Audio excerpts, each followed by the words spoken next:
ذرا سوچئے، پاکستان کا پہلا صدر اور ملک کا پہلا مارشل لا نافذ کرنے والا بھی وہی شخص، یہ ایک عجیب تضاد ہے نا؟ یہی اسکندر مرزا کی کہانی کا مرکز ہے۔ آئیے دیکھتے ہیں کہ انہوں نے تاریخ کا رخ بدلنے والا یہ فیصلہ آخر کیا کیوں؟ تو سب سے بڑا سوال یہی ہے کہ آخر ایسی کیا ضرورت پڑ گئی کہ پاکستان کے پہلے ہی صدر کو جمہوریت کی بساط لپیٹنی پڑی؟ کیا یہ اقتدار کی ہوس تھی یا پھر حالات ہی کچھ ایسے تھے؟ اس سوال کا جواب ہی اس پوری کہانی کی چابی ہے۔ پہلا صدر اور پہلا ہی مارشل لا، اسکندر مرزا کا نام پاکستان کی تاریخ میں امید اور پھر گہری مایوسی دونوں کی علامت بن گیا۔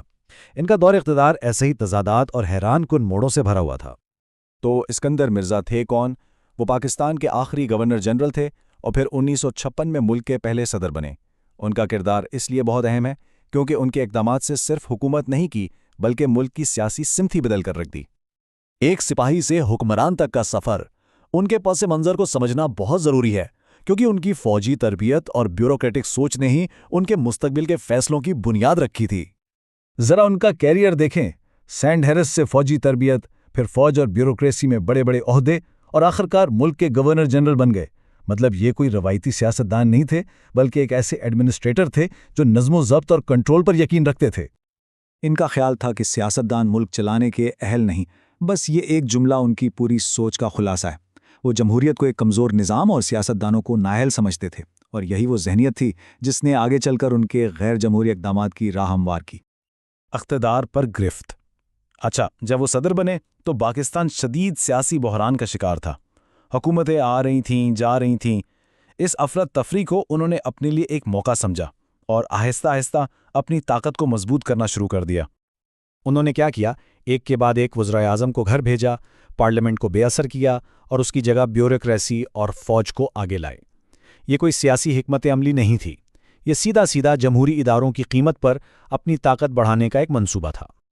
اور پھر وہ لمحہ آیا جس نے پاکستان کی تاریخ کا رخ ہمیشہ کے لیے بدل دیا۔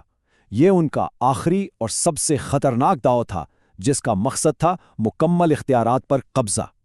7 اکتوبر 1958 یہ وہ تاریخ تھی جب پاکستان میں جمہوریت کا پہلا باب افسوس کے ساتھ بند کر دیا گیا۔ انہوں نے 3 بڑے کام کیے۔ پہلا، ملک کا آئین ہی ختم کر دیا۔ دوسرا، تمام منتخب اسمبلیاں توڑ دیں۔ اور تیسرا، ملک میں پہلا مارشل لا لگا دیا۔ یوں سمجھیں کہ ایک مکمل آئینی بحران پیدا کر دیا گیا۔ اب اقتدار کی نئی بساط بچھائی گئی۔ اسکندر مرزا خود تو صدر رہے لیکن اصل طاقت اپنے ہی army chief general Ayub Khan کے حوالے کر دی، انہیں چیف مارشل لا ایڈمنسٹریٹر بنا کر، اور شاید یہی وہ فیصلہ تھا جس نے اقتدار کی ایک نئی جنگ شروع کر دی۔ لیکن کہانی میں ایک بہت ہی حیران کن موڑ آیا۔ اقتدار پر مکمل کنٹرول حاصل کرنے کا جو منصوبہ اسکندر مرزا نے بنایا تھا وہ بری طرح ناکام ہوا، اور وہ خود اسی جال میں پھنس گئے جو انہوں نے دوسروں کے لیے بچھایا تھا۔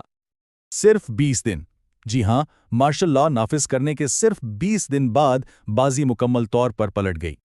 اور یہی اس کہانی کا سب سے بڑا تضاد ہے۔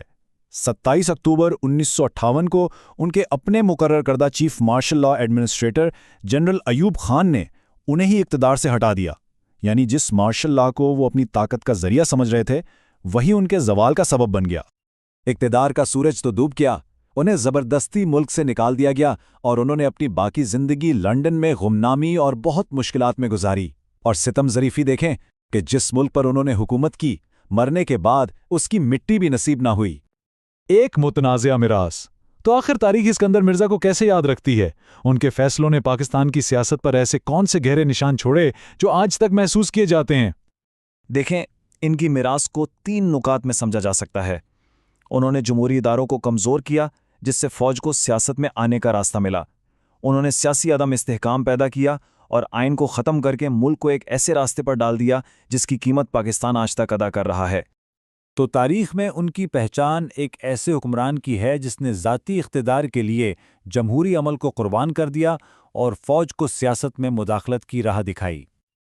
اور آخر میں یہ سوال ہمارے لیے رہ جاتا ہے کہ اگر اسکندر مرزا نے ذاتی اقتدار کے بجائے آئین اور جمہوریت کا ساتھ دیا ہوتا تو کیا آج پاکستان کی تاریخ کچھ مختلف ہوتی؟